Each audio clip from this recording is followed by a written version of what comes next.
ल अब हामी सबभन्दा पहिला पाठ्यक्रमको कुरा गरौँ। पाठ्यक्रम भनेको के हो? पाठ्यक्रम केलाई भन्ने र पाठ्यक्रमको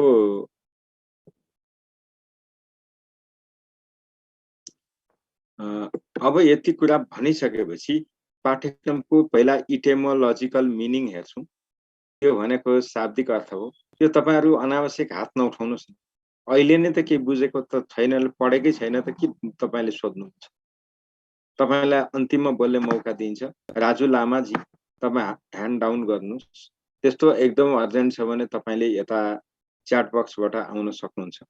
यो कस्तो हुन्छ भने तपाईले हात उठाउनुहुन्छ, म तपाईलाई भन्छु, अनि अर्कोले हात उठाउनुहुन्छ, अर्कोले हात उठाउनुहुन्छ, अनि एउटाको चाहिँ रेस्पोन्स गर्ने, अरूको चाहिँ नगर्ने जस्तो देखिन्छ। त्यस्तो काम नगर।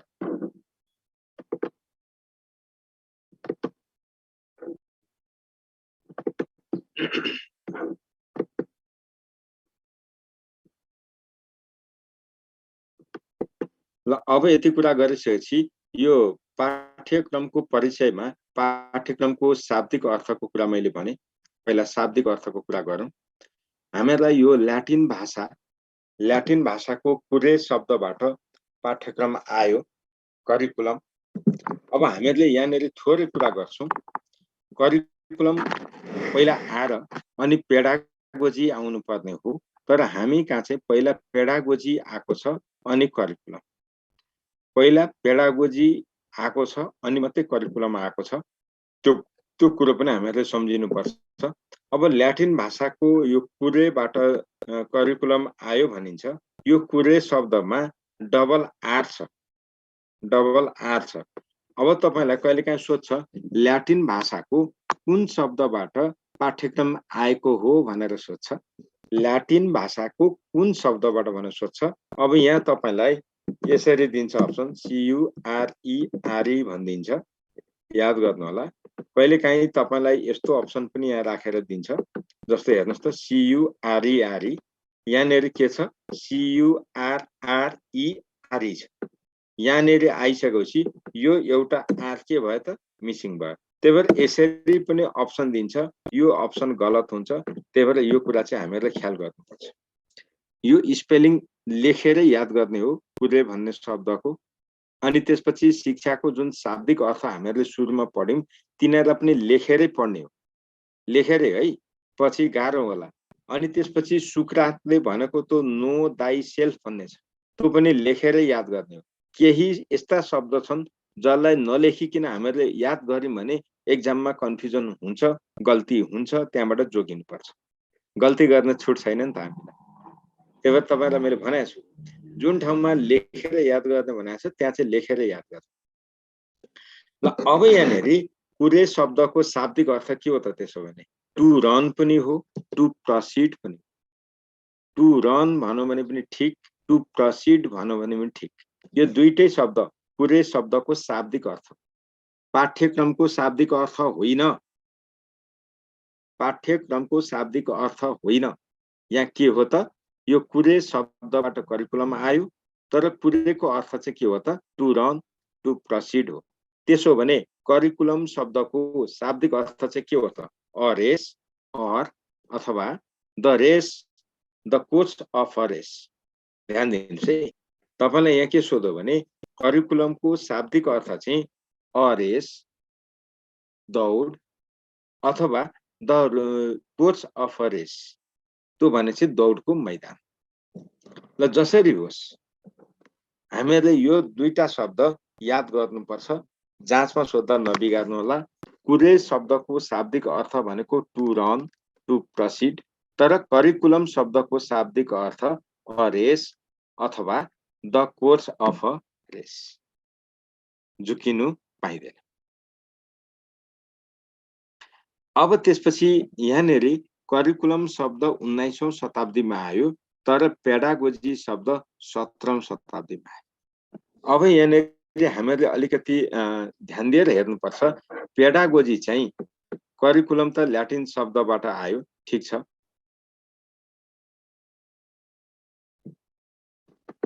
है, अब यहाँनिर पेडागोजी चाहिँ कुन भाषाबाट आयो? पेडागोजी शब्द कुन भाषाबाट आएको हो त? तपाईहरुलाई थाहा छ पेडागोजी चाहिँ ग्रीकबाट आयो। अरु बाँकी पेडागोजी, साइकोलोजी, मेथोडोलोजी अथवा मेथड यिनीहरू चाहिँ ग्रीक हुन्, ल्याटिन होइनन्। नझुकिनु होला। अस्ति पनि मैले यो तपाईहरुलाई टिपाएको छ, लेखेको छ, भनेको छ। गल्ती होला, गल्ती होला, त्यो कुरा ख्याल गर्नुस् है। अब त्यसपछि पाठ्यक्रम भन्ने शब्द फ्र्याङ्कलिन बबिटले 1918 मा द करिकुलम नामक पुस्तक लेख्दाखेरि गरेका छन्। द करिकुलम, त्यो कुरा चाहिँ याद गर्नुपर्छ, नझुकिनु होला। त्यसो भने पाठ्यक्रमको संकुचित अर्थ चाहिँ के हो त? शाब्दिक अर्थ त थाहा पायौं। संकुचित अर्थ भनेको संकीर्ण अर्थ, साँघुरो अर्थ यिनीहरूलाई बुझिन्छ। त्यसको साँघुरो अर्थ के हो त भन्दा विषय विज्ञताको उत्पादनमा जोड। त्यसो हो भने औपचारिक शिक्षाको संकुचित अर्थ पनि त त्यही हो नि। पाठ्यक्रमको संकुचित अर्थ र के अरे औपचारिक शिक्षाको संकुचित अर्थ मिल्छ है? एउटै हो, एउटै हो। नझुकिनु होला। यहाँनेरि पाठ्यक्रमको संकुचित अर्थ भनेको पनि पाठ्यक्रम भित्रबाट मात्रै पढाउने, जे कुरो सिकाउने हो त्यो पाठ्यक्रममा राख अनि मात्रै सिकाऊ, पाठ्यक्रम भन्दा बाहिरबाट नसिकाऊ, त्यो संकुचित अर्थ। त के अरे औपचारिक शिक्षाले नि के भन्छ? पाठ्यक्रमबाट सिकाइने जति संकुचित अर्थ, अर्थात् बुकिस नलेज जति संकुचित अर्थ। अब यो भनिसकेपछि हामी थोरै हेरौँ। त्यसो भने हामी पाठ्यक्रम भन्नाले के बुझ्दछौँ? अघि शाब्दिक अर्थमा चाहिँ अ रेस अथवा the course of a race भन्थ्यौं। त्यसो भने अब पाठ्यक्रम भन्नाले के बुझिन्छ भन्यो भने जम्मा दुईटा शब्द याद गर्ने। पाठ्यक्रमको शाब्दिक अर्थ होइन, पाठ्यक्रमको मुख्य अर्थ के हो त भन्यो भने दुईटा शब्द। एउटा कोर्स अफ स्टडी, एउटा शब्द, अर्को शब्द सिलेबस। यो दुईटा भन्नु नै पाठ्यक्रम। त त्यसलाई अर्कै हिसाबले हेर्दा विषयवस्तु पनि भनिन्छ, पाठ्यसूची पनि भनिन्छ, विषय सूची पनि भनिन्छ, पाठ्यवस्तु पनि भनिन्छ। जे भने पनि अंग्रेजीमा कोर्स अफ स्टडी नै हो, सिलेबस नै हो। यसैले हामी पाठ्यक्रम भनेर बुझ्दछौँ। र यसले के गर्छ भने विषय विज्ञता उत्पादनमा जोड दिन्छ। यो कुरा चाहिँ हामीले याद गर्नु पर्यो।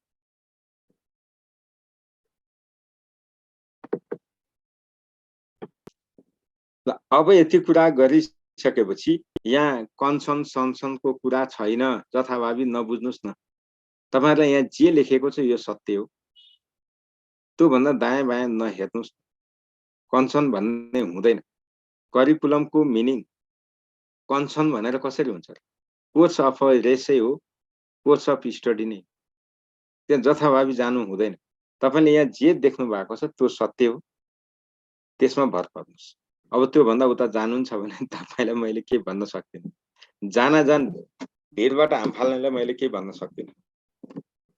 ल अब त्यसपछि हामी जान्छौं कोर्स अफ स्टडी पछि।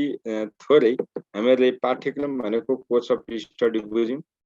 विषयवस्तुको सूची पाठ्यक्रम भनिन्छ। अब अर्को एक शैक्षिक सत्र भरिमा एउटा शिक्षकले जे पढाउँछ त्यो पढाइ भएको चीज जति सबै पाठ्यक्रम हो, त्यो पनि पाठ्यक्रमको साँघुरो अर्थ, त्यो पनि न्यारो मिनिङ अफ करिकुलम हो। त्यही भएर पाठ्यक्रम, पाठ्यवस्तु यो दुवैलाई एउटै अर्थमा यहाँ लिएको छ। र जे भने पनि एउटा तहको लागि निश्चित समय अवधिभित्र अध्ययन गर्नका लागि जे मार्गनिर्देश गर्ने दस्तावेज बनेको छ त्यो पाठ्यक्रम, यहाँ अरु भएन। त्यसभने यहाँनेरि के हुन्छ भने यो पाठ्यक्रम भनेको विज्ञद्वारा बन्छ, सिकारुको सहभागिता न्यून हुन्छ, विषय विज्ञताको सहभागिता बढी हुन्छ। र यो पाठ्यक्रम पढाउने भनेकै जनशक्ति उत्पादन गर्ने शिक्षाको लागि हो, अर्थात् औपचारिक शिक्षाको लागि। त औपचारिक शिक्षाले जहिले पनि के खोज्दो रहेछ?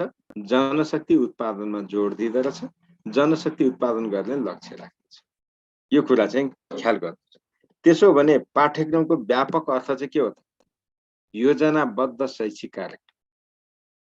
पाठ्यक्रममा जे लेख्यो त्यो मात्रै होइन, त्यसमा कार्यक्रमबद्ध गरेर योजनाबद्ध गर्ने, जसमा तहगत उद्देश्य पनि राख्ने, विषय वस्तुको क्रम पनि राख्ने, शिक्षण सिकाइ क्रियाकलाप पनि समेट्ने, शिक्षणका रणनीति पनि उल्लेख गर्ने, के कस्ता सामग्री चाहिन्छ त्यो पनि लेख्ने, अनि सिकाइका लागि मूल्याङ्कन गर्ने र प्रविधिको प्रयोगसम्मका कुरा गर्ने कुराहरू जुन योजनामा समेटिन्छ, जुन पाठ्यक्रममा समेटिन्छ, त्यही नै पाठ्यक्रमको व्यापक अर्थ हो। पाठ्यक्रमको साँघुरो अर्थमा, संकुचित अर्थमा विषय सूची वा पाठ्य वस्तुलाई मात्र बुझिन्छ। शिक्षण विधि, शिक्षण क्रियाकलाप, पाठ्य सामग्री यिनीहरूलाई बुझिँदैन। तर पाठ्यक्रमकै व्यापक अर्थमा सिलेबस पनि हो, कोर्स अफ स्टडी पनि हो, के अरे शिक्षण विधि पनि हो, अनि शिक्षण सामग्री पनि हो।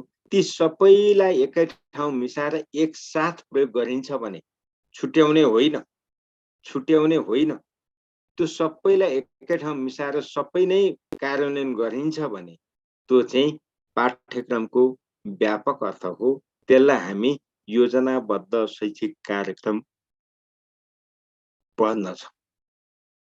ल अब यति कुरा गरिसकेपछि हामीहरूले पाठ्यक्रमको शाब्दिक अर्थ हेर्यौँ, व्यापक अर्थ हेर्यौँ, संकुचित अर्थ पनि हेर्यौँ। त्यसपछि पाठ्यक्रम भनेको के हो त? अब पाठ्यक्रम भनेको विभिन्न स्वरूपका छन्, विभिन्न स्वरूप छ। एउटा विषयवस्तुको रूपमा पाठ्यक्रम हेर्नु पर्यो। त्यो विषयवस्तुको रूपमा हेर्ने हो भने त्यस्ता विषयवस्तु 7 वटा कलामा समेटिने गरेको थियो प्राचीन कालमा। त्यसभित्र एउटा त्रिभियम पर्थ्यो, अर्को क्वाड्रिभियम भनेर पर्थ्यो। त्रिभियममा 3 वटा, क्वाड्रिभियममा 4 वटा, त्यो दुईटैलाई जोडो भने 7 वटा। त्यसलाई हामीहरूले कला भन्यौँ। त्यसलाई नै वास्तवमा पाठ्यक्रम भनिन्थ्यो प्राचीन कालमा, सुरुवाती क्षण। त्यो अब तपाईलाई जाँचमा के सोध्छ? त्यसो भने तपाईलाई जाँचमा सोध्ने 7 कलालाई विषयवस्तु समेटेको पाठ्यक्रम भन्ने सोध्दैन। तपाईलाई सोध्ने प्रश्न चाहिँ के हो भने त्रिभियममा, पाठ्यक्रमको त्रिभियममा नपर्ने कुन हो, पर्ने कुन हो, यस्तो सोध्छ। अब यहाँ व्याकरण, अलङ्कार, वाद विवाद भन्, यो तीनटालाई के भनौँ? त्रिभियम। त अब तपाईलाई यहाँ अलङ्कार भन्ने जाँचमा दिँदैन, तपाईलाई के भनिदिन्छ? साहित्य भनिदिन्छ। त यो अलङ्कार भन्नु, साहित्य भन्नु एउटै कुरा हो। त्यही भएर यहाँ अलङ्कार भने पनि, साहित्य भने पनि तपाईहरुले एकै स्वरूपमा बुझ्नुपर्ने हुन्छ है। त्यहाँ गल्ती नगर्नुहोला। अब दोस्रो हेरौँ, क्वाड्रिभियममा तलका मध्ये कुन पर्दैन? तपाईलाई त यस्तै प्रश्न यहाँ सोध्छ, यहाँ काहीँ क्वेसन बनाएको छ कि भनेर हेरेको होइन रहेछ।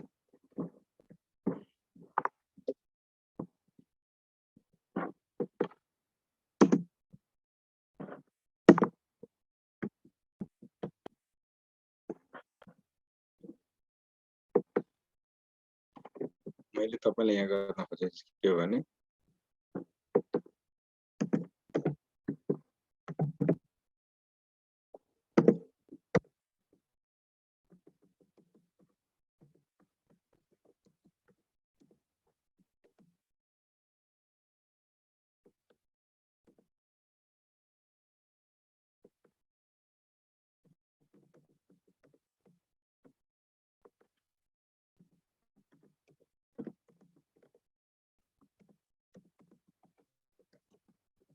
तपाईले यसरी सोध्छ, त्रिभियममा नपर्ने विषय तलका मध्ये कुन हो?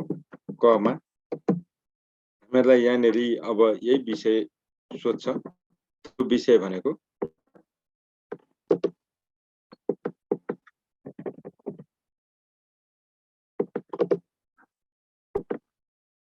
व्याकरण। त्यसपछि यहाँ खमा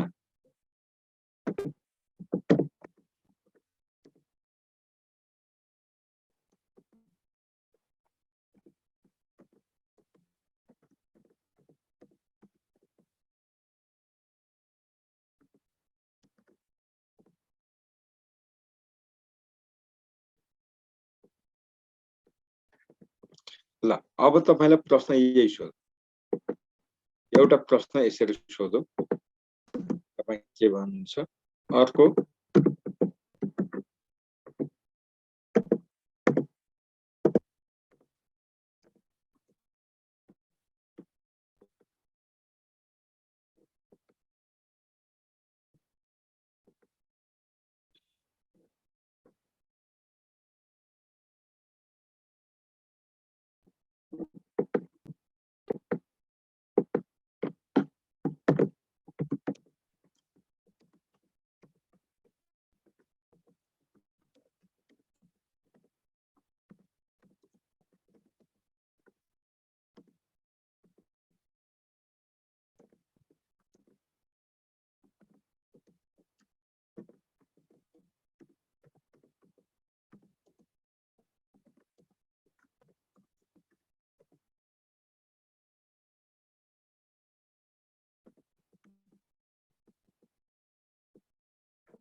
तपाईलाई यसरी प्रश्न सोध्न सक्छ है त्रिवियममा नपर्ने विषय कुन हो तपाईलाई यसरी प्रश्न सोध्न सक्छ त्यस्तै क्वाड्रिभियममा नपर्ने विषय कुन हो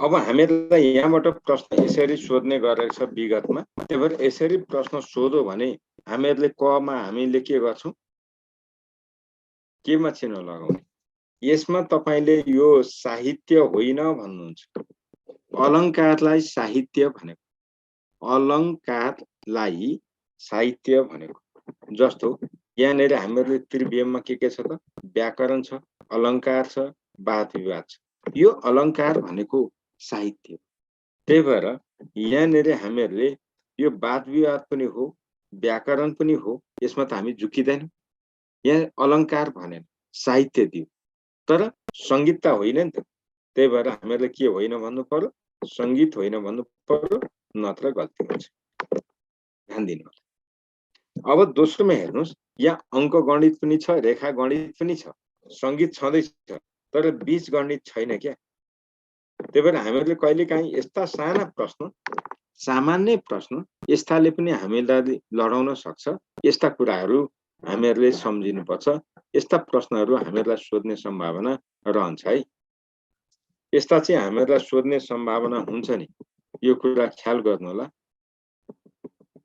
जथाभावी चाहिँ नगर्नु होला ल अब मैले यति भनिसकेपछि अरु भन्ने कुरा यहाँ आयो हामीले के गरौँ विषयगत विभिन्न पाठ्यक्रमका स्वरूप के हुन्छ भनेर हेर्यौं त्यसमध्ये विषयगत पाठ्यक्रमको कुरा गर्यौं त्यो गर्दाखेरि प्राचीन कालमा 7 वटा कलालाई पाठ्यक्रम मानिन्थ्यो विषयको रूपमा पाठ्यक्रम मानिन्थ्यो त्यो भित्र एउटा क्वाड्रिभियम पर्थ्यो अर्को त्रिभियम पर्थ्यो त्रिभियममा 3टा विषय क्वाड्रिभियम भन्नु भने 4 वटा विषय त त्यो कुरा यहाँ गरेको अब अर्को स्वरूप छ अनुभवका रूपमा पाठ्यक्रम अनुभवका रूपमा पाठ्यक्रम भनेको कस्तो त सिकारुका अनुभवलाई संगठित गरिएको यो जोन डिवेको अवधारणा सिकारुका पूर्व ज्ञान पूर्व अनुभव सिकाइ क्रियाकलाप समेटिएका कुराहरूलाई पाठ्यक्रम भन्ने त्यसैले अनुभवका रूपमा पाठ्यक्रमलाई अनुभवका रूपमा मान्ने पाठ्यक्रमविद को हो भन्नु भने फ्रोबेल पनि हो डिवे पनि हो यी दुवैले अनुभव केन्द्रित पाठ्यक्रम गरे र यो सिकारुको अनुभवलाई यहाँनेरि हेरिएको छ अब उद्देश्यका रूपमा पाठ्यक्रम भनेर ल्याउने चाहिँ टाइलर हुन् यिनै टाइलरलाई पाठ्यक्रमका पिता पनि भन्ने गरिन्छ पाठ्यक्रमका पिता भन्नाले कसलाई बुझिन्छ भनौं भने अब हामीले के भन्नु पर्यो टाइलर यहाँनेरि हामीलाई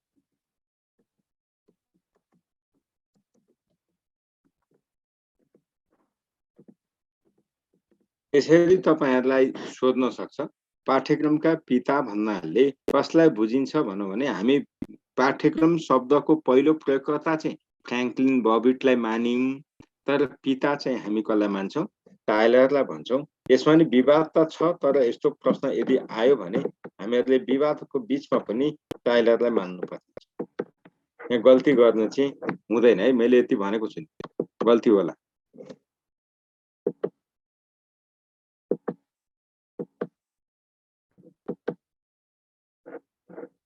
अब यति भनिसकेपछि तपाईहरुले यो कुराहरु चाहिँ याद गर्नुपर्ने हुन्छ भोलि धोका होला त्यस्तै अब यहाँनेरि पाठ्यक्रमका पिता भनेर यिनलाई मानिसकेपछि हामीहरुले अर्को कुरा के भन्यो भने उद्देश्यमूलक पाठ्यक्रमको अवधारणा कसले ल्याएको त उद्देश्यमूलक पाठ्यक्रमको अवधारणा ल्याउने को रहेछन् टाइलर उद्देश्यमूलक पाठ्यक्रमको अवधारणा अथवा पाठ्यक्रमलाई उद्देश्यका रूपमा लिने को हुन् भनेर सोध्छ यसैमा तपाईलाई यही प्रश्न पाठ्यक्रमलाई उद्देश्यका रूपमा लिने को हुन् भन्न सक्छ त्यतिबेला पनि हामीले टाइलर भन्छौं जस्तो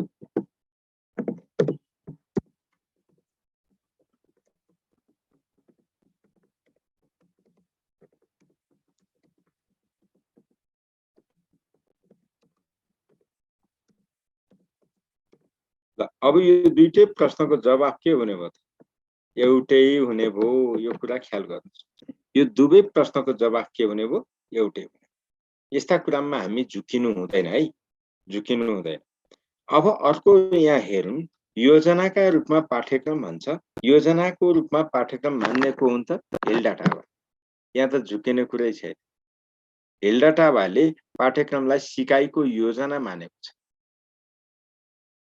सिकाइको योजना त्यही भएर यसलाई योजनाका रूपमा पाठ्यक्रम मान्ने को हुन् भनौं भने यी नै हो अब कार्य योजना र योजना उस्तै छ यिनीहरुको परिभाषामा के त्यति फरक छैन अलेक्जेन्डर र सेलरको जुन यो परिभाषा छ यो उस्तै छ त्यही भएर कार्य योजनाका रूपमा मान्ने चाहिँ यो सेलर र अलेक्जेन्डर यो दुई जना ल मैले तपाईलाई यहाँनेरि के भने भने पाठ्यक्रमका विभिन्न स्वरूप छन् त्यसमध्ये एउटा विषयवस्तुका रूपमा पाठ्यक्रम यो सबभन्दा पुरानो धारणा हो ध्यान दिनुस् यो पाठ्यक्रम वस्तु विषयवस्तुका रूपमा पाठ्यक्रम भन्नु पुरानो धारणा हो अनि त्यसपछि अनुभवका रूपमा पाठ्यक्रम भन्नु यो मध्यकालीन धारणा हो तर उद्देश्यका रूपमा र योजनाका रूपमा पाठ्यक्रम भन्नु आधुनिक धारणा हो है कहिलेकाहीँ त्यसरी पनि प्रश्न सोध्न सक्छ त्यहाँ गल्ती नगर्नु होला अब त्यसो भने पाठ्यक्रम सम्बन्धी विभिन्न धारणा छ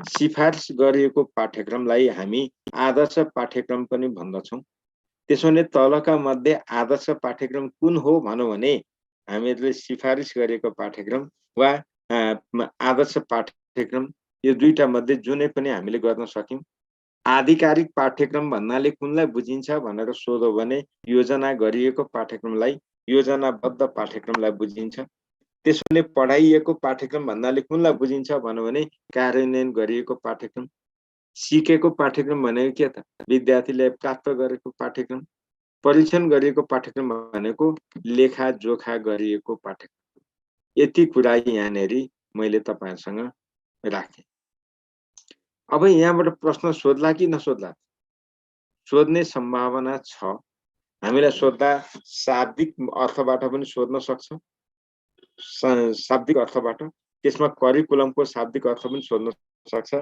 जम्मा दुईटा शब्द भनेको छु मैले तपाईलाई पाठ्यक्रम भन्नु भने सिलेबस वा कोर्स अफ स्टडी त्यहाँनेरिबाट सोध्न सक्छ अर्को कुरै शब्दबाट सोध्न सक्छ अर्को करिकुलम त्यति कुरामा कन्सेप्ट बिगार्न पाइदैन राम्रोसँग याद गर्नु होला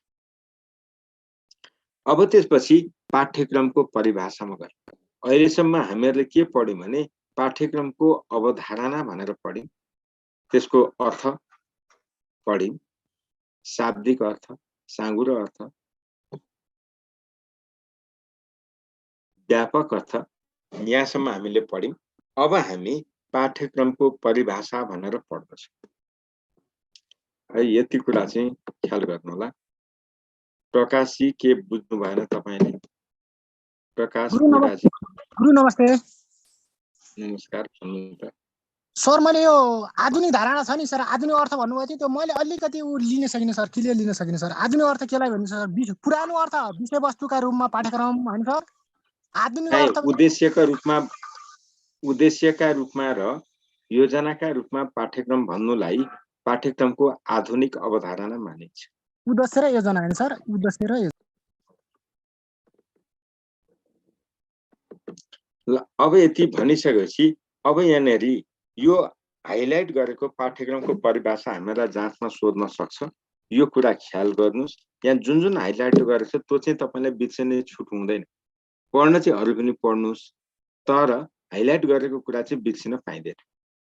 पाठ्यक्रमलाई मानव जातिका सम्पूर्ण ज्ञान तथा अनुभवको सार मान्ने, पाठ्यक्रमलाई ज्ञान तथा अनुभवको सार मान्ने को हुन् भनेर सोध्छ। त्यो भनेको फ्रोबेल। अब यो कनिङहमको परिभाषा भनिराख्नु पर्दैन, तपाईहरुलाई पनि थाहा छ, गल्ती पनि गर्नुहुन्न। यो त बिर्सी भन्दा नि नबिर्सिने छ। त्यसपछि हिल्डा टाबाको परिभाषालाई हेर्नुपर्छ, टाबाकोलाई। अनि हामी फोसी र टानरको परिभाषा पनि हेर्छौं, तर टानरको परिभाषा बिर्सिनु चाहिँ हुँदैन है। पाठ्यक्रमको विगत लामो छ, इतिहास छोटो छ भनेछ, रहस्यमय भनाइ छ है। अनि त्यसपछि हामीलाई यहाँनेरि बिर्सी भन्दा पनि बिर्सिन नपाइने, बिर्सी भन्दा बिर्सिन नपाइने, जाँच बिगाड भन्दा नि नबिगार्ने चाहिँ के हो? शिक्षाको लक्ष्य हासिल गर्न बनाइएको शैक्षिक कार्यक्रमलाई पाठ्यक्रम भन्ने अवधारणा राष्ट्रिय शिक्षा पद्धतिको योजना 2028 को। यो परिभाषा धेरै पटक सोधेको छ। यो नेपालको आफ्नो परिभाषा हो। यो र राष्ट्रिय शिक्षा पद्धतिको योजना 2028 ले गरेको। अब शिक्षाको लक्ष्य हासिल गर्न बनाइएको शैक्षिक कार्यक्रमलाई पाठ्यक्रम भनी परिभाषित गर्ने दस्तावेज कुन? शिक्षाको लक्ष्य हासिल गर्न बनाइएको शैक्षिक कार्यक्रमलाई पाठ्यक्रम भनी सिफारिस गर्ने दस्तावेज कुन हो? यसरी सोधौं भने हामीले राष्ट्रिय शिक्षा पद्धतिको योजना 2028 मा लाउनु पर्छ। हामी धेरैले यसमा चिन्ह लगाउने काम कहाँ गर्छौं? पाठ्यक्रम प्रारूप 2076 अथवा पाठ्यक्रम प्रारूप 2063 अथवा शिक्षा आयोगको प्रतिवेदन 2049। त्यो किन हुँदैन? यो हामीलाई सोध्ने नै प्रश्न। जसरी सोधे पनि यसमा हामी तयारी अवस्थामा बस्नुपर्छ, यो कुरा नबिर्सिनु। अब अर्को हेर्नुस्, युनेस्को को परिभाषा पनि हामीले याद गर्नुपर्छ। अरु त त्यति धेरै छैन। अनि रक को परिभाषा हेर्ने, यति कुरा चाहिँ हामीले याद गर्ने पर्छ। रिमा जी के भयो?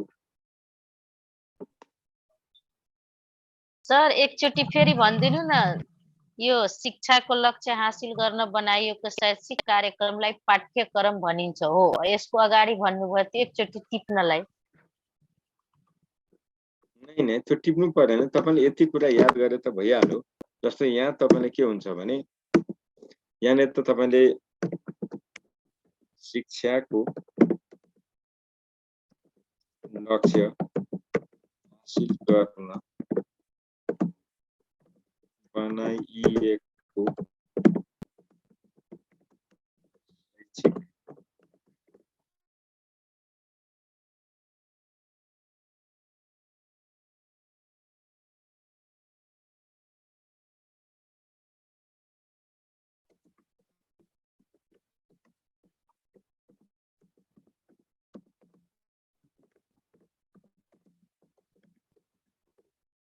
कुन हो? तपाईलाई प्रश्न यस्तै सोध्छ। कमा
तपाईलाई यस्तो विकल्प दिन्छ।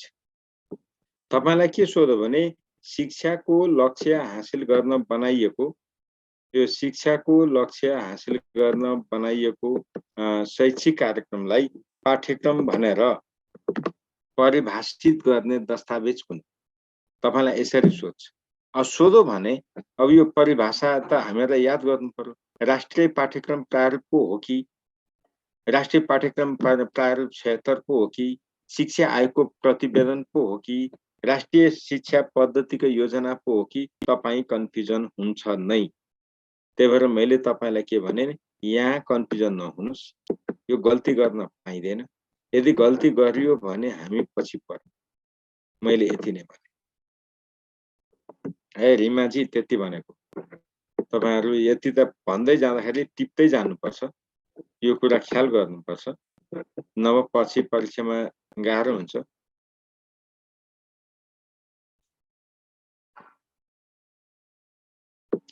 तपाईहरुलाई परिभाषा सोध्ने नै प्रश्न छ, त्यही भएर यो कुरा याद गर्नुस्। चन्द्राजी के भयो तपाईलाई? चन्द्रा दाहाल किन हात उठाएको? नमस्कार, के बुझिएन? के माथिको के स्क्रिन देखाउनु न, यहाँ स्क्रिन शट गर्नु पर्यो के। अनि देखाइ त राखेछ। के को चाहिँ देखिएन? माथिको के त्यो व्यापक अर्थ र अनि मुनिको। अनि किताब छैन? किताब छैन सर मसित। अनि कसरी किताब छैन? यो त्यही के गुरुको बुक छैन, अर्को त छ। अनि तपाई सेडेको विद्यार्थी होइन? हो सर।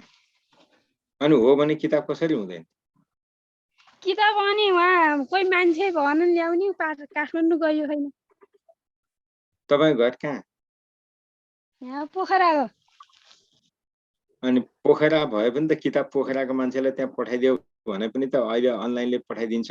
अनलाइनले भन्नुस् गरिदिन्छ। तपाईले 3टा किताब त निशुल्क पाउनुहुन्छ नि त। निशुल्कको नि अनलाइनबाट पनि पाइन्छ सर। अनि अनलाइनको चाहिँ तपाईले त्यहाँ तिर्नु पर्ने हुन्छ। अब 150 कति लिन्छन् त्यो कुरियरले हैन? हजुर।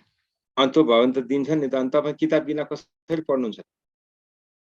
हो त नि, अस्ति नै सरलाई फोन गरेको यहाँ लिन आउनु पर्छ भन्नुभयो। नै तपाईको आफन्त नाता गोता साथीभाइ कोही छैन? कोही पनि भएनन् के सर। तपाईको पोखरा कहाँ हो घर? यहाँ मणिपाल हस्पिटलतिर भलाम। अनि त्यहाँ घर भएको मान्छे काठमाडौँ कोही हुँदैन?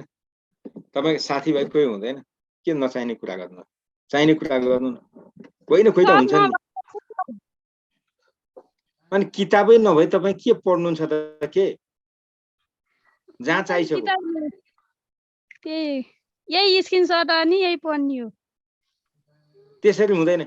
किताब लिएर जानु, भोलि कसैलाई भन्नु त्यहाँ दिउँसो किताब गरेर लानु। त्यो नचाहिने काम पनि गर्छन्। त्यो निशुल्क हो। यस्तो पढाइले पास हुँदैन। नानी तिमी यसरी पास हुँदैनौ, यो कुरा बुझ। पास हुनको लागि किताब अगाडि राखेर पढ्नुपर्छ। पास हुन मन भयो भने किताब मगाऊ, निशुल्क छ। तिमीले आइक्यू को, जीके को र यो गुरु 1 निशुल्क पाउँछौ।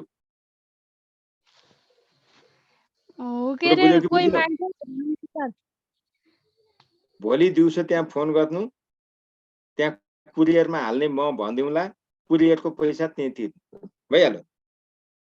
हुन्छ सर।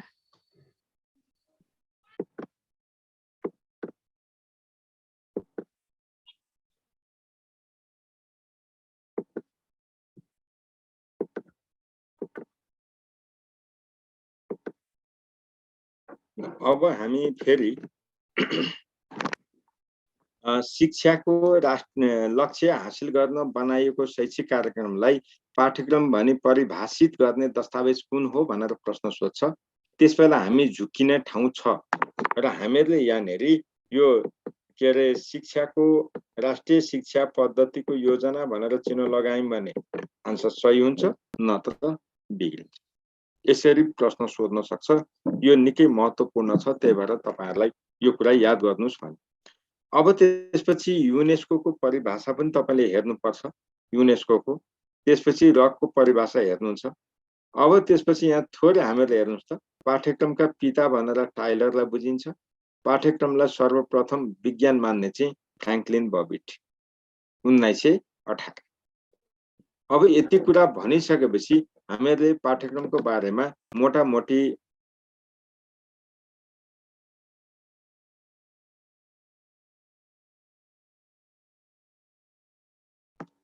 अब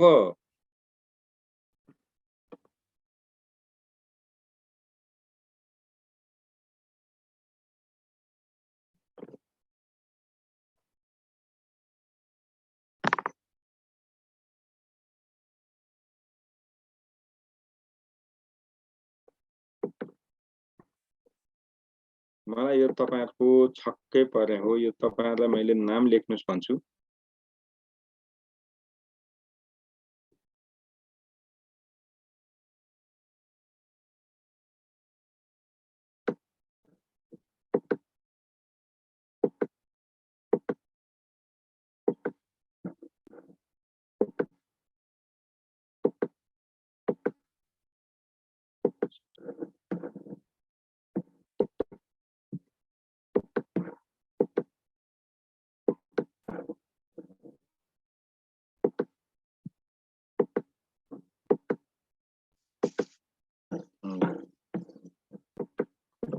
अब हामी यहाँनेरि आइसकेपछि पाठ्यक्रमलाई सर्वप्रथम विज्ञान मान्ने मान्छे फ्र्याङ्कलिन बबिट, पाठ्यक्रमका पिता भनेर हामीले अघि नै भन्यौं, टाइलरलाई बुझिन्छ। अब त्यसो गर्दाखेरि पाठ्यक्रम चाहिँ कति किसिमका हुन्छ, यो चाहिँ गाह्रो कुरा छ। ठ्याक्कै पाठ्यक्रम यति किसिमको भन्न सकिने हुँदैन। तथापि हामीले हेर्दाखेरि के भने एउटा एक्सप्लिसिएट करिकुलम, अर्को इम्प्लिसिएट करिकुलम र अर्को हिडन करिकुलम अनि एक्सक्लुडेड करिकुलम। यो सामान्यतया अंग्रेजी शब्दमै यसको याद गर्नुपर्ने हुन्छ है। एक्सप्लिसिएट, इम्प्लिसिएट, हिडन र एक्सक्लुडेड, यो कुरा नबिर्सिनु होला। अब यो एक्सप्लिसिएट भनेको कस्तो छ? एक्सप्लिसिएट भनेको सतहमा देखिएको, खोज्दा भेटिने, आँखाले हेर्दा देखिने, समात्न सकिने त्यो खालको, जुन सतह भन्दा माथि छ, देखिने गरेको छ, त्यसलाई हामी एक्सप्लिसिएट भन्छौं। जस्तो अहिले हाम्रो विद्यालयमा भइराखेका पाठ्यक्रम सबै एक्सप्लिसिएट पाठ्यक्रम। यहाँनेरि यो शब्दमा नचुकिनु होला हुन्छ। यहाँनेरि समुद्रको बीचमा यो नीलो देखिएको भाग पानी हो। पानी भन्दा माथि हिउँको एउटा ढिक्का देख्नुहुन्छ, त्यो आइसबर्ग। त्यो जुन पानीको सतह भन्दा बाहिर देखिन्छ त्यसलाई एक्सप्लिसिएट, जुन पानीको मुनि डुबेको भाग छ त्यसलाई इम्प्लिसिएट। त पाठ्यक्रम जुन बाहिर माथि सेतो भाग देखियो त्यो पाठ्यक्रम भनेको एक्सप्लिसिएट पाठ्यक्रम। त्यो भनेको हाम्रा विद्यालयमा अहिले जुन पाठ्यक्रम प्रयोग भइराखेका छन् ती देखिन्छन्, खोज्दा भेटिन्छन्, चलाउन सकिन्छ, त्यस्तोलाई हामी एक्सप्लिसिएट भन्छौँ। त्यो भनेको पढाइ हुन्छ। तर पानी मुनि जुन छोपिएको भाग छ त्यो पनि पाठ्यक्रम हो, तर पढाइदैन है। त्यो विद्यालयले के गर्छ भने त्यो आफ्ना नियमहरू सिकाउँछ अनि त्यसमा आचार संहिताहरू बताउँछ। ती सबै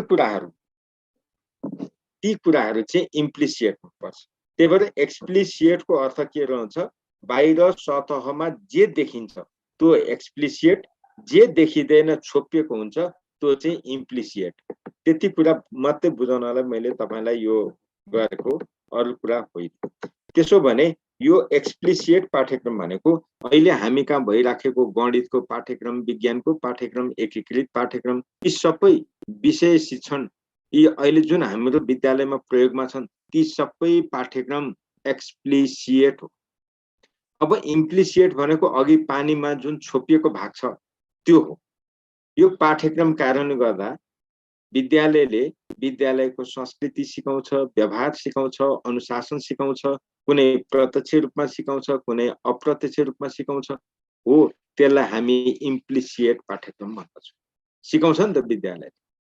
जस्तो लाइन लागेर मात्रै कक्षामा प्रवेश गर, पालै पालो बोल, शिक्षक गुरुआमा कहीँ देख्यो भने तिमीहरूले नमस्कार गर, प्रार्थना गर्दा सबै विद्यार्थी अनिवार्य उपस्थित हुनुपर्छ, प्रार्थनाको समयमा सबै विद्यार्थी उभिएकै हुनुपर्छ इत्यादि। त्यो सिकाउने काम कसको त?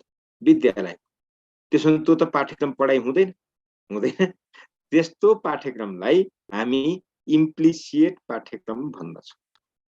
इम्प्लिसिएट, नदेखिएको, छोपिएको, विद्यालयका व्यवहार, कल्चर तिनीहरू सिकाउने कुरा। एक्सप्लिसिएट चाहिँ हामी पढाउँछौँ। अहिले जुन विद्यालयमा पठन पाठन भइराखेको पाठ्यक्रम छ त्यसलाई हामी एक्सप्लिसिएट पाठ्यक्रम भन्छौँ, नझुकिनु। त्यसपछि हिडेन भनेको चाहिँ कस्तो त? हिडेन पाठ्यक्रम भनेको कस्तो भने विद्यालयले मानिलिउँ शुक्रबार वाद विवाद प्रतियोगिता आयोजना गर। वाद विवाद के त्यो त करिकुलर पनि हो, एक्स्ट्रा करिकुलर पनि हो नि त, त्यो दुवै हुन सक्छ। त त्यो वाद विवाद प्रतियोगितामा हामीहरूले रिमा यादवलाई भाग लिए। त रिमाजीले त्यहाँ बोल्नु के अरे वाद विवादमा भाग लिनुभन्दा अगाडि उहाँले के भन्नुहुन्छ? आदरणीय सभापति महोदय, यस मञ्चमा आसीन महानुभावहरू भन्न सिक्नुहुन्छ। जुन त्यो सम्बोधन गर्नुहुन्छ नि, त्यो सम्बोधन गर्न पाठ्यक्रममा सिकाएको हुँदैन। त्यहाँ आएर निर्धक्कसँग, कन्फिडेन्ससँग बोल्ने क्षमता सिकाएको हुँदैन। त्यो विकास गर्यो, त्यो नेतृत्व क्षमता विकास गर्यो, धेरै मान्छेको अगाडि निर्धक्कसँग आफ्ना कुराहरू राख्न सक्यो। ती क्षमता विकास गर्ने जुन क्रियाकलाप हुन्छन् त्यसलाई हामी हिडन करिकुलम भन्छौँ, लुकेको। त्यसपछि एक्सक्लुडेड, त्यो भनेको विद्यालयमा नसमेटिएको विषय क्षेत्र सिकाउने। जस्तो 76 सालमा कोरोना महामारी आयो। त्यति बेला महामारी भन्ने पाठ पढाइ हुन्थ्यो, तर कोरोना पढाइ हुँदैन थियो। हैजा, मलेरिया, टिबी यिनीहरू पढाइ हुन्थ्यो, तर कोरोना त हुँदैन थियो नि। त्यति बेला अब एक्कासी के अरे पाठ्यक्रममा राख्न पनि सकिँदैन थियो। त्यसो भने के गर्न हो? त्यस्ता विशेष क्षेत्रहरू त्यति बेला पढाइयो। पछि कोरोना भनेको यस्तो हो, कोरोनामा चाहिँ के अरे यसरी जोगिनुपर्छ, मास्क यसरी लगाउनुपर्छ इत्यादि कुराहरू त्यहाँ सिकाइयो। त्यस्तो कुरा जति चाहिँ सबै एक्सक्लुडेड करिकुलममा पर्दो रहेछ, विद्यालयको पाठ्यक्रममा नसमेटिएको तर सिकाइने है, पाठ्यक्रममा नपरेको तर सिकाइने, त्यस्तोलाई हामी एक्सक्लुडेड करिकुलम भन्छौँ। हिडेन भनेको चाहिँ कुनै कार्यक्रममा सरिक हुँदा मात्रै हुने, नत्र सिकाउने उद्देश्य हुँदैन। सिकाउने उद्देश्य हुँदैन, कुनै कार्यक्रममा सरिक हुँदाखेरि स्वत सिकिने कुराहरू त्यसमा आउँदो रहेछन्। इम्प्लिसिएट भनेको सिकाउन त सिकाउने, तर पाठ्यक्रममा नलेखिने, नलेखिएको पाठ्यक्रम पढाउने, त्यो भनेको विद्यालयको संस्कृति, व्यवहार इत्यादि। एक्सप्लिसिएट करिकुलम भनेको चाहिँ कुनै पनि संस्थामा पढाइ हुने पाठ्यक्रमलाई हामी एक्सप्लिसिएट पाठ्यक्रम भन्छौँ भनेर यसरी 4वटा क्याटेगोरीमा पाठ्यक्रमलाई बाँडिएको छ। अब अभ्यासको आधारमा हेर्ने हो भने पाठ्यक्रम कस्तो छ त? एउटा ट्रेडिसनल छ, अर्को थीमेटिक छ, प्रोग्राम्ड छ, अनि क्लासिकल छ, टेक्नोलोजिकल छ, जे होस्। अब यहाँनिर थोरै हामीहरूले कुरा गरौँ। अब पाठ्यक्रमका यहाँ विभिन्न ढाँचाको कुरा गर्छ थोरै। अब हामीहरूले यहीँनिर कुरा गरौँ, नेपालमा चाहिँ कति किसिमका पाठ्यक्रम छन्। अब मैले तपाईँलाई यहीँनिर नेपालमा कति किसिमका पाठ्यक्रम छ भन्दाखेरि यहाँ कहीँ तल त छ, नेपालमा कति किसिमका पाठ्यक्रम छन् भन्ने कुरा हामी यहाँ गर्न सक्छौँ, तर यहाँ चाहिँ लेख्नु जरुरी छ जस्तो लाग्छ। त्यही भएर म यहाँ तपाईँहरूलाई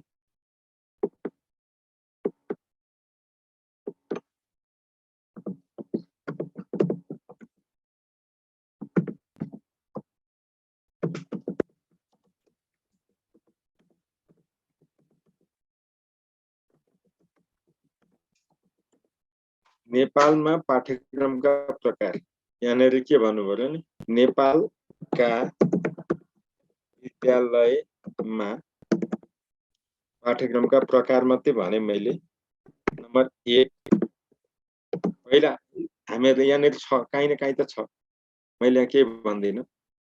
जस्तो यहाँनिर हामीले हेर्दाखेरि एउटा यो हो, यही कुरालाई यहाँ ल्याउँछु। यहाँ तल काहीँ छ, मैले यहाँ यही प्रसङ्गमा जोड्यो भने तपाईँहरूलाई सजिलो हुन्छ, त्यसको लागि मात्रै यो मैले यहाँ राखेको।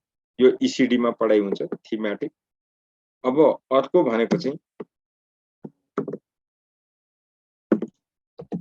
दोस्रो भनेको यो एकीकृत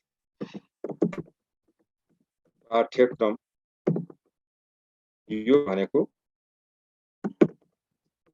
कक्षा 1 देखि 3 सम्म पढाइ हुन्छ, यो त हामीलाई थाहा छ। त्यसपछि हामीलाई अर्को कुरा छ विषयगत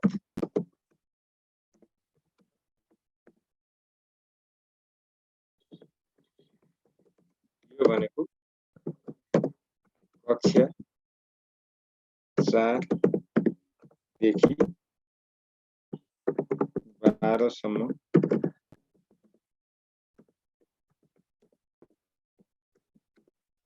यो भयो।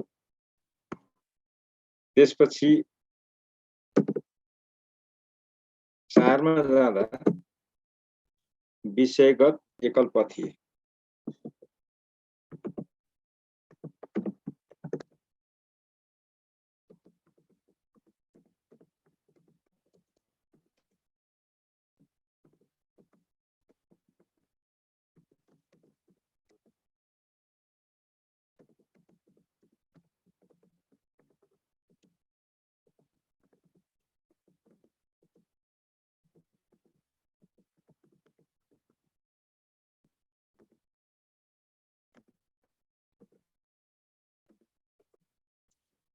त्यसपछि हामी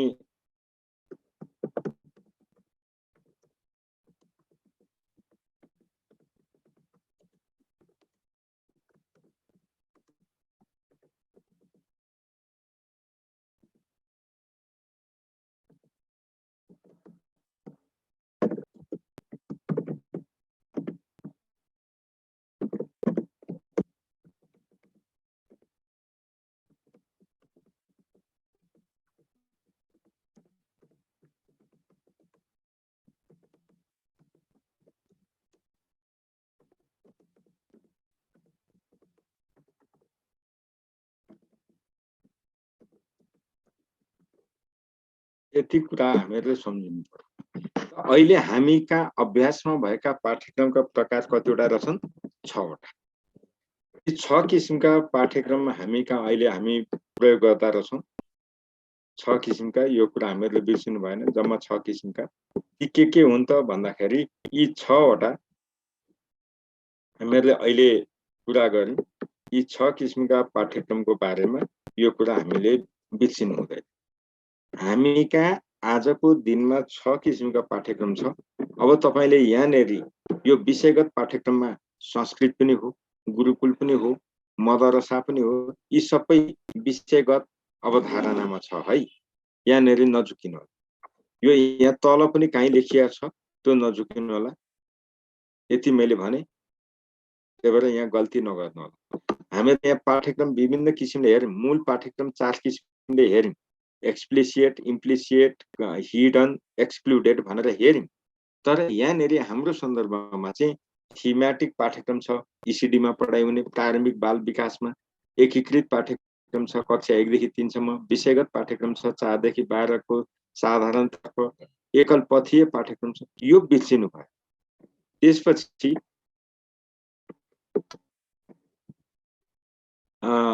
यति कुरा भनिसकेपछि अब हामी पाठ्यक्रमका प्रचलित मुख्य ढाँचामा प्रवेश गर्छौं है। अब पहिलो ढाँचा भनेको विषय केन्द्रित छ। यो विषय केन्द्रित पाठ्यक्रमलाई परम्परावादी धारणा पनि भनिन्छ।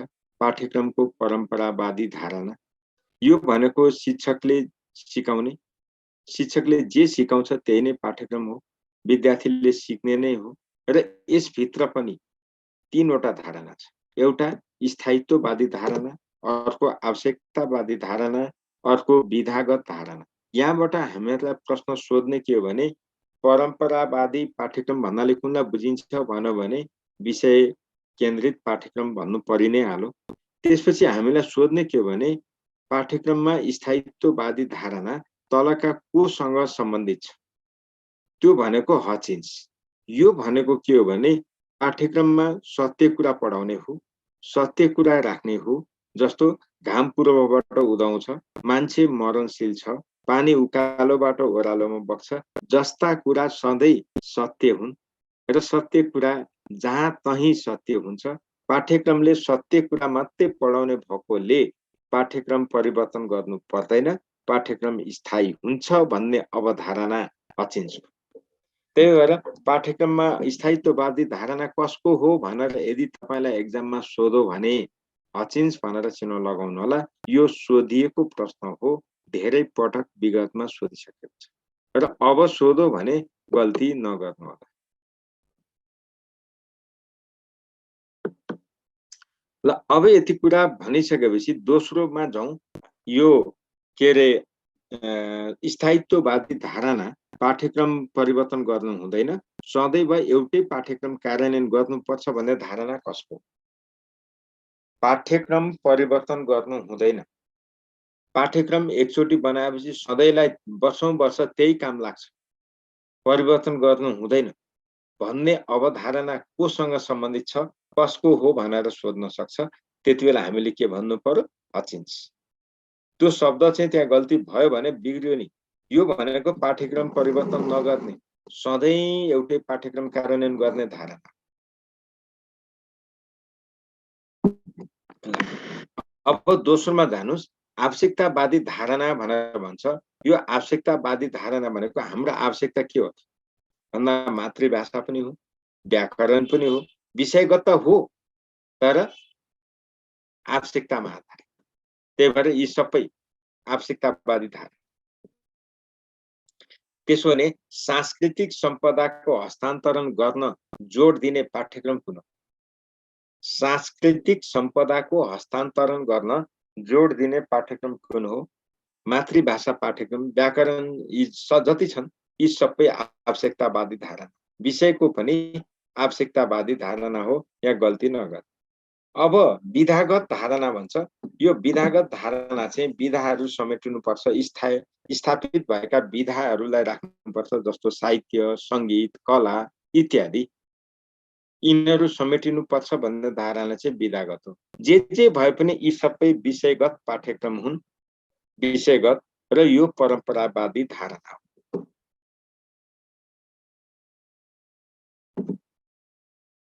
त्यसो भने विषय केन्द्रित पाठ्यक्रमको मुख्य विशेषता के हो भन्दा ज्ञान प्राप्तिमा जोड दिन्छ। यसको एकमात्र लक्ष्य ज्ञान प्राप्त गर्नु, अरू होइन, र विज्ञताको विकासमा जोड दिन्छ। जस्तै तपाईहरू विज्ञ हो, तपाईहरुलाई के भनेर सर्टिफिकेट दिएको छ? शिक्षा शास्त्री। हेर्नुस् त, त्यो शास्त्री भनेको विज्ञ हो। त्यही भएर तपाईहरु विज्ञ हो। तेजस्वी चापागाई, रिमा यादव, तपाईहरु विज्ञ हो। ख्याल गर्नु होला है, तपाईहरु विज्ञ हो। तपाईहरुलाई यो विषयगत पाठ्यक्रम तपाईहरुले पढ्नु भएको छ, त्यही हिसाबले विज्ञ भन्यो। अब त्यसपछि यो पाठ्यक्रम सैद्धान्तिक हुन्छ। सैद्धान्तिक र सामान्यतया हाम्रो दैनिक जीवनमा एकदमै कम प्रयोगमा ल्याउँछौं। दैनिक जीवनमा चाहिँ कम प्रयोग ल्याउँछौं।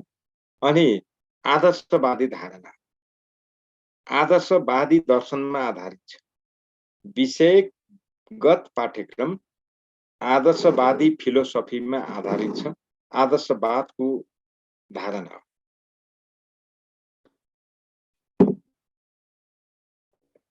अब दोस्रो अनुभव केन्द्रित पाठ्यक्रम भन्यौं। अघि पनि कुरा गर्यौं, रुसो, फ्रोबेल, डिबे, मोन्टेसोरी यिनीहरू सबै छन्। यो 1930 मा आयो। यो अनुभव केन्द्रित पाठ्यक्रम भनेको चाहिँ कस्तो हो भने, पहिला विषयगत पाठ्यक्रम आयो, अनि विषयगत पाठ्यक्रमले विज्ञता उत्पादनमा जोड दियो। विज्ञता उत्पादन गर्ने कुरामा जोड दियो। तर त्यसरी गर्ने क्रममा विज्ञता उत्पादन गर्दा गर्दै पनि 1900 जुन यो पहिलो विश्वयुद्ध भयो, त्यसपछि विश्वमा मन्दी छायो, आर्थिक मन्दी आयो 1930 मा। धेरै मान्छेको रोजगारी गयो, धेरै मान्छे बेरोजगार भए र उनीहरू त्यो के रे आर्थिक मन्दीबाट बाहिर आउन सकेन। त्यो नसकिसकेपछि यिनीहरूले आलोचना गरे, यो विषय केन्द्रित पाठ्यक्रम काम छैन। व्यक्तिले जे पेशा व्यवसाय गर्दैछ त्यही पेशा व्यवसायमा जोडेर उनीहरूलाई शिक्षा दिनुपर्छ। उनीहरूकै अनुभवमा आधारित भएर शिक्षा दिनुपर्छ भन्ने धारणा आयो।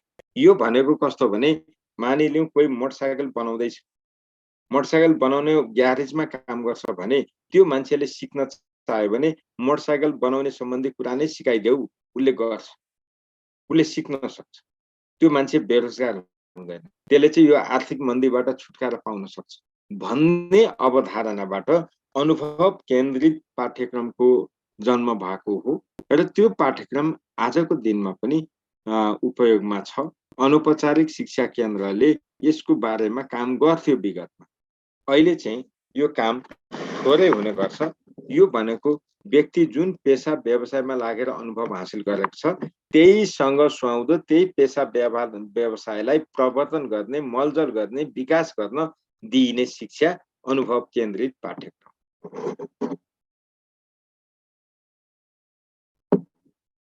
र यसको धारणा चाहिँ यो मान्छेहरूले ल्याए र सिकारको आवश्यकता र रुचिमा जोड दिन्छ। वास्तविक दैनिक जीवनमा आइपरेका व्यवहारहरू गर्नमा यसले विशेष जोड दिन्छ। यो क्रियाकलाप केन्द्रित हुन्छ र पाठ्यक्रमको व्यापक धारणाभित्र पर्छ। अब यहाँ अर्को छ उद्देश्य केन्द्रित पाठ्यक्रम। यो चाहिँ यो फोम, बेकर, जोन्सन, अल्किन जस्ता मान्छेहरू आएका छन्। यहाँनिर के भन्छ भने सिकारु भनेको रेस्पोन्स सिस्टम हो हैन, अनि शिक्षण भनेको स्टिमुलस सिस्टम हो। अर्थात् यो स्टिमुलस र रेस्पोन्स, उद्दीपक र प्रतिक्रियाको स्वरूपमा सिकाउनु पर्छ भनेको, यो भनेको सिकारुका निश्चित सिकाइ उद्देश्य हुन्छन्।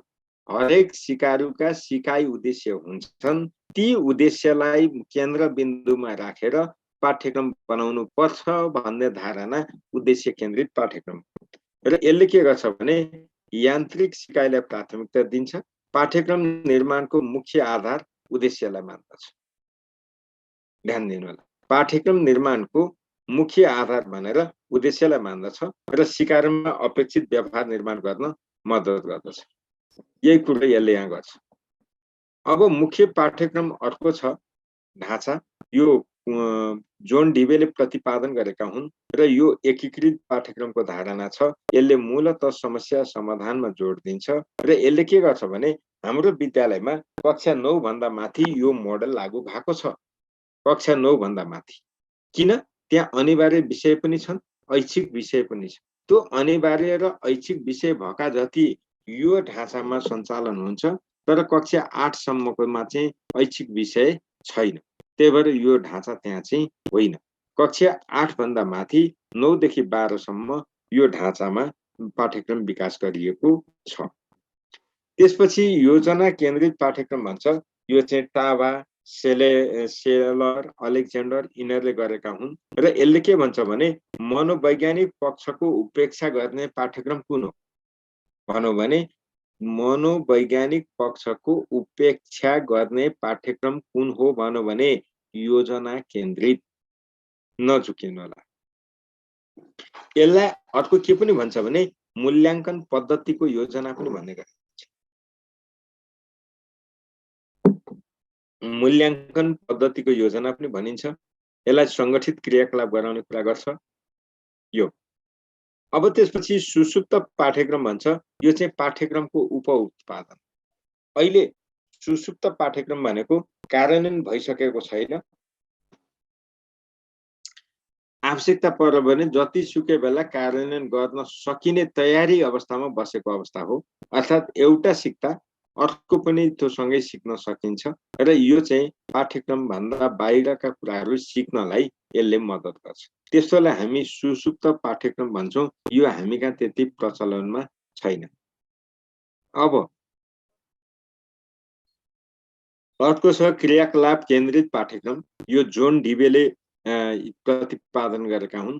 प्रयोजनवादमा जोन डिबेले अमेरिकामा निकै ठुलो शैक्षिक अनुसन्धानको प्रोजेक्ट पाए, ठुलो लगानी भयो र त्यसमा यिनी लिडकर्ता थिए, नेतृत्वकर्ता थिए। त्यही भएर यिनले धेरै ठाउँमा अनुसन्धान गरेर त्यसैलाई परिमार्जन गर्दै गर्दै गर्दै मुख्य पाठ्यक्रममा आएर टुङ्गेका थिए र यो क्रियाकलाप केन्द्रित पाठ्यक्रम भनेर 1896 मा यिनले ल्याए। त्यो भनेको प्रयोजनवादमा आधारित छ। त्यो भनेको प्रयोजनवाद भनेको जुन ज्ञान, सिप र धारणा तपाईले दैनिक जीवनमा उपयोग गर्न सक्नुहुन्छ त्यो मात्रै सिक्ने, अरू नसिक्ने, त्यस्तो खालको धारणा। ल अब यति कुरा गरिसकेपछि यसले चाहिँ के गर्छ त सृजनशीलतामा विकास जोड दिन्छ, समस्या समाधानमा जोड दिन्छ, यसरी यहाँ ल्याइएको छ। अब यति कुरा गरिसकेपछि हामीले यहाँ हेर्छौं पाठ्यक्रमको उद्देश्यलाई थोरै हेर्दाखेरि के हुन्छ भने यो पाठ्यक्रमको उद्देश्य के हो त भन्दा सिकाइ उपलब्धि हासिल गर्नु। ध्यान दिनुस् है। अब पाठ्यक्रमको उद्देश्य आजको दिनमा के हो? सिकाइ उपलब्धि हासिल गर्नु। त्यो भने के त? प्रत्येक तह विषय र पाठको सिकाइ उपलब्धि हासिल गर्नु। त्यसो भने उद्देश्य भनेको साधन हो कि साध्य हो त? साध्य हो। यसलाई हामी एन्ड पोइन्ट्स पनि भन्छौं, अर्थात् गन्तव्य पनि भन्छौं। र अब अहिलेको प्रारूप 2076 मा उद्देश्य राखेको छैन, कुनै पनि सिकाइका उद्देश्य राखेको छैन। के राखेको छ? सिकाइ उपलब्धि भनेर राखेको छ। त्यही भएर हामीहरूले दैनिक पाठ योजना बनाउँदा हामी विशिष्ट उद्देश्यको सट्टा सिकाइ उपलब्धि भनेर लेख्छौं। त्यस्तो गर्छौं। र पाठ्यक्रमका उद्देश्य कस्ता हुन्छन्? मापनीय, मापन योग्य हुन्छ, अवलोकनीय हुन्छ, स्पष्ट हुन्छ, दोहोरो अर्थ नलाग्ने, वास्तविकतामा आधारित हुन्छ। अब हामीलाई के थाहा छ भने पाठ्यक्रममा जम्मा 3टा क्षेत्र हुन्छ। एउटा संज्ञानात्मक, मनोक्रियात्मक र प्रभावी अथवा एफेक्टिभ डोमेन। यो एफेक्टिभ डोमेनमा चाहिँ हामी सिकाइको मूल्याङ्कन गर्छौं। सिकाइको मूल्याङ्कन नगरिने क्षेत्र भनेको यो एफेक्टिभ डोमेन हो, जसलाई हामी प्रभावी पनि भन्छौं, भावात्मक पनि भन्छौं। प्रभावी भन्नु, भावात्मक भन्नु, अफेक्टिभ डोमेन भन्नु एउटै हो। अब यसरी हेर्दाखेरि पाठ्यक्रमका उद्देश्य सामान्यतया 2 किसिमका हुन्छ। एउटा सामान्य उद्देश्य, अर्को विशिष्ट उद्देश्य। अब हामीलाई यहाँनेरि सोध्ने चाहिँ के हो भने पाठ्यक्रमको उद्देश्य, विशिष्ट उद्देश्य तलका मध्ये कुन हो? साधारण उद्देश्यको उदाहरण कुन हो? विशिष्ट उद्देश्यको उदाहरण कुन हो? साधारण उद्देश्यको उदाहरण कुन हो? तपाईलाई यसरी चाहिँ प्रश्न सोध्छ है, फेरि अरु सोध्दैन। अब यहाँनेरि थोरै तपाईहरुलाई म यहाँ कहाँ छ, यहाँ गइ पो हाल्यो, यहाँ त लेखेको छ। अब यहाँनेरि म थोरै तपाईहरुलाई मैले भने यो साधारण उद्देश्य र विशिष्ट उद्देश्य छुट्याउने कुरा के हो त? जस्तो सामान्य उद्देश्य भनेको कस्तो छ? म तपाईहरुलाई यहाँ उदाहरण दिन्छु। सामान्य उद्देश्य भनेको कस्तो हुन्छ?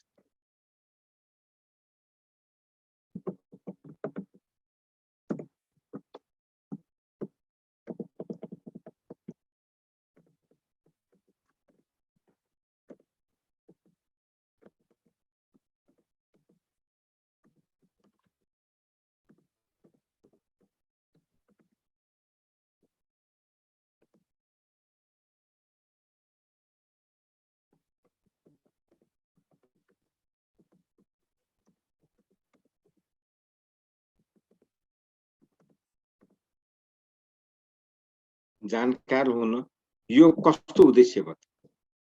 सामान्य उद्देश्य नेपालको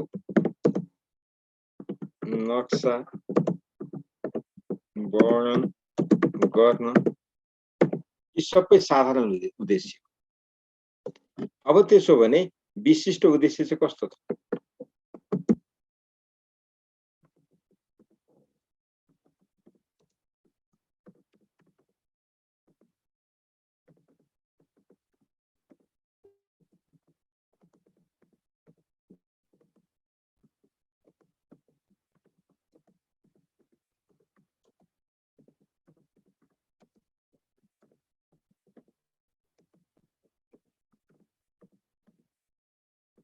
यो चाहिँ तपाईको फेरि पाठको अन्तमा सिकारु क देखि ग सम्म लेख्न सक्षम भएको हुने, जस्तै उदाहरण भने पाठको अन्तमा सिकारु क देखि ग सम्म लेख्न सक्षम भएको हुने एउटा उदाहरण वातावरणको कुनै दुई महत्त्व बताउन सक्षम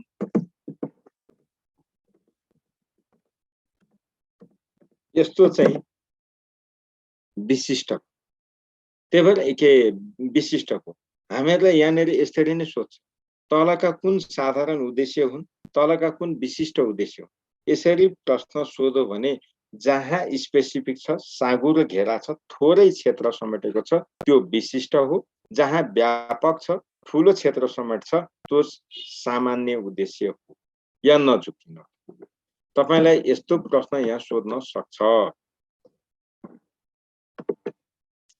अब त्यसपछि हामी जान्छौं शैक्षिक उद्देश्यको वर्गीकरण यहाँनेरि मूलतः 6 वटामा गरेको छ त्यो 6 वटा भनेको के त ज्ञान बोध विश्लेषण प्रयोग परासंज्ञान र सोच चिन्तन प्रणाली यो बेन्जामिन ब्लुमले गरे अब यहाँनेरि ज्ञान बोध विश्लेषण ज्ञानको प्रयोग भनेको प्रयोग नै हो ज्ञान बोध विश्लेषण प्रयोग त्यसपछि परासंज्ञान अनि सोच चिन्तन प्रणाली भनेको छ यो धारणा चाहिँ बेन्जामिन ब्लुमले उद्देश्यको शैक्षिक उद्देश्यलाई 6 वटा तहमा वर्गीकरण गरेका थिए त्यो कुरा हो यो भोग्नै पर्छ र अब तपाईलाई जाँचमा यहाँ तलपट्टि थोरै हामीहरूले याद गर्नुपर्छ बेन्जामिन ब्लुमले यो 1956 मा जुन 6 वटा तह भनेर विभाजन गरे यसलाई यसरी सोध्छ यो चाहिँ अहिलेको धारणा हो 1996 मा गरे अहिले पछि 2001 मा आएर यिनले संशोधन गरेका छन् र यो पछिल्लो अपडेट हामी पढ्छौं अब जस्तै यहाँ तपाईलाई सोध्छ यहाँ तपाईलाई सोध्ने के भने विद्यार्थीले बैंकमा गई भौचर भर्न सक्ने क्षमता सिकाइको कुन उद्देश्यमा पर्छ कुन तहको उद्देश्यमा पर्छ वन जंगलको महत्त्व बताउन सक्नुलाई के रे कुन पाठ्यक्रमको कुन उद्देश्यमा कुन तहको उद्देश्य मानिन्छ विद्यार्थीले कविता लेख्नुलाई कुन तहको उद्देश्य मानिन्छ यस्तै प्रश्न तपाईलाई सोध्छ कोर पनि सोधो त्यही भएर सारांश लेख्ने कुरा केसँग सम्बन्धित छ बोध आफन्तलाई चिठी लेख्ने निबन्ध लेख्ने बैंक भौचर भर्ने प्रयोग कुनै दुईटा वस्तुको बीचमा तुलना गर्ने फरक छुट्याउने जस्ता कार्य विश्लेषण कलम ठुलो कि तरबार ठुलो भन्नु विश्लेषण धन ठुलो कि विद्या ठुलो विश्लेषण यो कुरा हामीले बुझ्नुपर्छ अब त्यसपछि वन जंगलको महत्त्व बताउनु शिक्षाको महत्त्व बताउनु जस्ता कुराहरू सबै मूल्याङ्कन तहका उद्देश्य हुन् र रचना गर्नु आविष्कार गर्नु कविता लेख्नु गीत लेख्नु यी सबै सृजनात्मक तहका उद्देश्य हुन् हामीले यहाँ उदाहरणबाटै सोध्छ त्यही भएर हामीले ज्ञान बोध प्रयोग विश्लेषण मूल्याङ्कन र सृजनाको यो 6 वटा क्रम पनि हेर्नु पर्यो र यसको यहाँ उदाहरणबाट हामीलाई सोध्छ यो चाहिँ गल्ती गर्नु हुँदैन ल अब यति भनिसकेपछि यहाँनेरि थोरै बेन्जामिन ब्लुमले 56 मा प्रकाशन गर्दा ज्ञान बोध प्रयोग विश्लेषण संश्लेषण र मूल्याङ्कन भनेका थिए त्यही कुरालाई नाउनबाट भर्ब बनाए र उनले के गरे नलेजको ठाउँमा रिमेम्बर भने कम्प्रिहेन्सनको ठाउँमा अन्डरस्ट्यान्ड भने एप्लिकेसनको ठाउँमा अप्लाई गरे एनालिसिसको ठाउँमा एनालाइज गरे सिन्थेसिसको सट्टा इभ्यालुएट गरे इभ्यालुएसनको सट्टा क्रिएट गरे यसरी यो पछिल्लो सन्दर्भमा आउँदाखेरि के रे स्मरण भनेको ज्ञान नै हो बोध प्रयोग विश्लेषण मूल्याङ्कन र सिर्जना त्यसो भने 1956 मा सबभन्दा माथि कुन थियो त मूल्याङ्कन थियो भने अहिले केलाई मानेका छन् सिर्जनालाई मानेका यो चाहिँ गल्ती नगर्नुस् गल्ती गर्ने ठाउँ छैन है जाँचमा सोध्छ शशि घिमिरे जी के सोध्न आँट्नुभयो सर नमस्कार नमस्कार सर मैले यो अघिको छुट्या थियो सर कोर पाठ्यक्रमको बारेमा अलिकति बताइदिनु थियो कि मलाई तपाईँ कहाँ जानुभयो छुट्नु मेरो यहाँ नेट बिजुली गयो थियो सर अनि बिजुली गएपछि नेट पनि अब तपाईको बिजुली गयो अघि यहाँ एकैचोटी 45-46 जना साथीहरुको बिजुली गयो अब मैले दोहोऱ्याइकन तपाईले भन्नुभयो तपाईलाई भनौं लाग्छ अर्कोले भन्नुहुन्छ फेरि त्यही भनौं लाग्छ यहाँ त हामी धेरै जना छौं नि त सजिलो होला, तपाईलाई समस्या पर्यो, तर मैले दोहोऱ्याइराखेँ भने त नेभर एन्डिङ प्रोसेस होइन र। यो त गाह्रो हुन्छ शशीजी। यो तपाईहरूले आफ्नो नेटको अलिक प्रबन्ध गर्नुहोस्। तपाईले यो क्लास सिद्धिएपछि बरु मलाई च्याटमा गर्नुहोस् अथवा फोनमा कुरा गरेर तपाईलाई म बताउँला।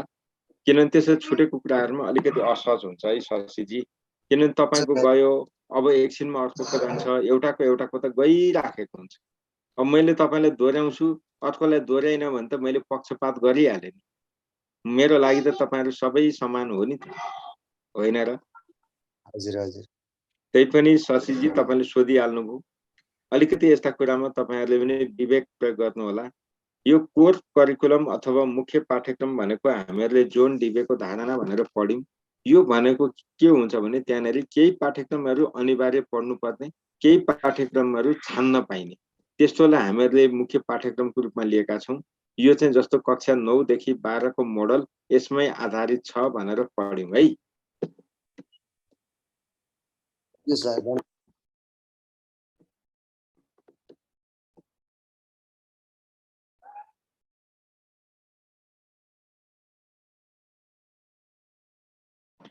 अब यति भनिसकेपछि हामी अब यसमा जान्छौं। के अरे भावात्मक क्षेत्रको। यो भावात्मक क्षेत्रलाई चाहिँ अहिले हामीहरूको मूल्याङ्कनमा समेटिएको छैन। जस्तो रुचि, संवेग, अनुभूति, प्रवृत्ति, यी लगाव, यी सबै भावात्मक क्षेत्रमा पर्छन् र यसका पनि 5 वटा तह छन्। संज्ञानात्मक क्षेत्रका जम्मा 6 वटा तह छन् संज्ञानात्मक क्षेत्रको। र त्यहाँबाट तपाईलाई जाँचो सोध्ने चाहिँ मैले अघि भने, यो चाहिँ तपाईले नबिर्सिनु होला। यति भाग, यो भागमा दिएका उदाहरण क्वेशन यही छ। यो निकै महत्त्वपूर्ण छ। तपाईहरुले सरस्वती हेर्नु होला, यहाँबाट प्रश्न सोध्दा गल्ती नगर्नु होला।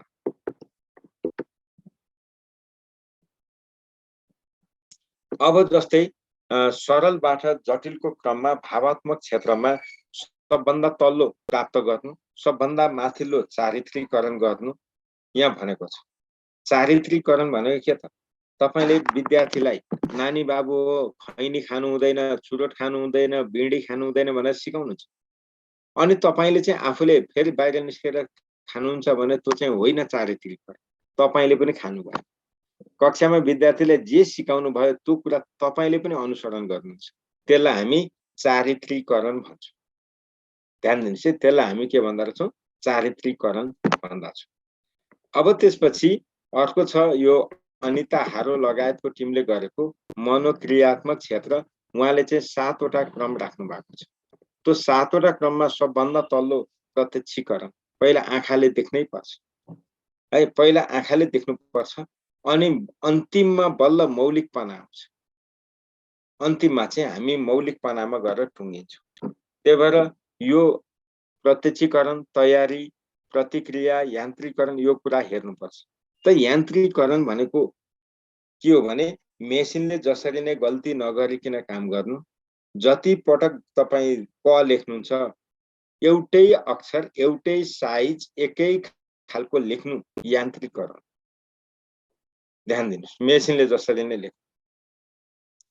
अब त्यसपछि हामीले यहाँनेर अरु सोध्ने ठाउँ छैन। अरु सोध्ने ठाउँ छैन। तपाईलाई बेन्जामिनको उद्देश्य चाहिँ विशेष कण्ठ गर्नु। मैले भन्दै त्यति। जाँचमा सोधो भने नबिगार्नु। अब त्यसपछि यहाँ राकेश प्रसाद जी, तपाईलाई के पर्यो भन्नुस् त? राकेश प्रसाद शाह।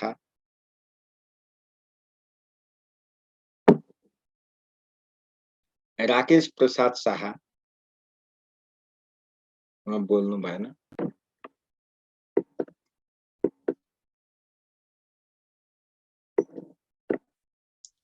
सन्तोष कुमार यादव जी के पर्यो? सर नमस्कार।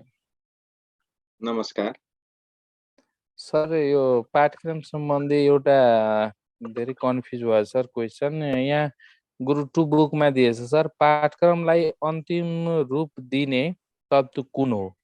अप्सन चाहिँ सर विषयवस्तु, लक्ष्य र मूल्याङ्कन, अनि सिकाइ अनुभव रहेछ। यसमा चाहिँ सर एन्सरमा चाहिँ विषयवस्तु रहेछ, तर विषयवस्तु कसरी हुन्छ भने सर एकचोटि बुझाइदिँदा हुन्छ सर? पाठ्यक्रमलाई अन्तिम रूप दिने तत्त्व कुन हो? पाठ्यक्रममा समेट्नुपर्ने तत्त्व के हो त? विषयवस्तु नै भयो सर त्यसो भए।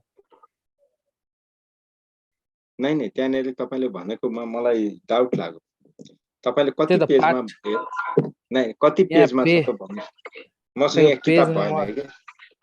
पेज नम्बर 66 को हो सर।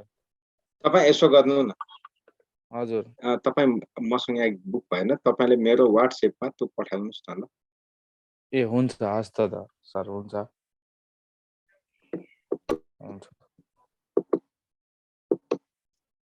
अन्जु कुमारी कुशवाजी, तपाईँले के सोध्न आँट्नुभयो? सर नमस्कार सर।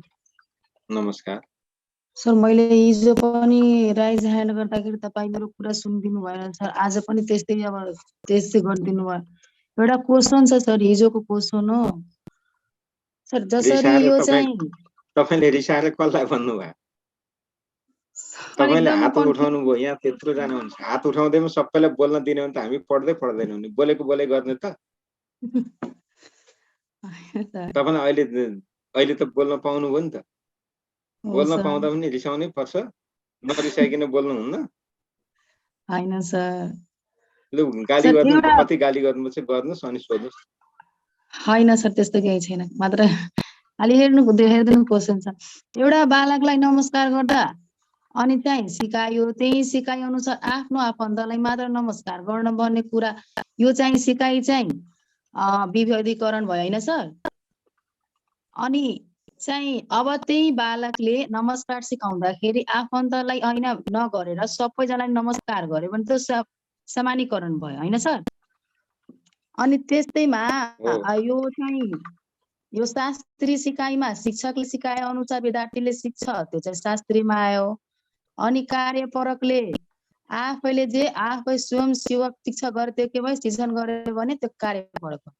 अनि क्वेसन चाहिँ मेरो यो हो, माछा पढ्नु र माकुराले जालो भुन्नु भनेर कस्तो सिकाइ हो सर यो? अपवाद हो, सिकाइ होइन। ए अपवाद हो? तपाईँ आमाले छोराछोरीलाई माया गर्नु सिकाइ होइन। तपाईँले आफ्ना छोराछोरीलाई माया गर्नुहुन्छ नि, त्यो सिकाइ होइन। तपाईँले ज्वाइँ साहबलाई माया गर्नुहुन्छ, त्यो पनि सिकाइ होइन। ती सबै अपवाद हो, जन्मजात गुण हो। यो चाहिँ अपवाद भएन हो? तर यो चाहिँ विभेदीकरण अनि समानीकरण मैले भनेको त्यो चाहिँ एकदम करेक्ट सर हो नि त, सही त सही नै भन्ने हो नि त। तर यो क्वेसन ठिक छ सर, यसमा कन्फ्युज थिएँ मैले। ल सर, नमस्कार सर। ल अब त्यसपछि हामी राकेशजीलाई त मैले अघि बोल्ने मौका त दिएको थिएँ। मुना खनालजी, तपाईँले के सोध्न आँट्नुभयो? मुना खनाल।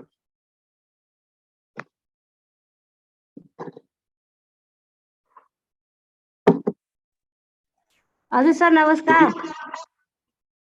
भन्नु त मुनाजी, के भन्न आँट्नुभयो? सर यो गुरु टुमा नि मलाई अलिकति सर कन्फ्युज हो। मैले अस्तिदेखि सरलाई क्वेसन सोध्न खोजिरहेको थिएँ।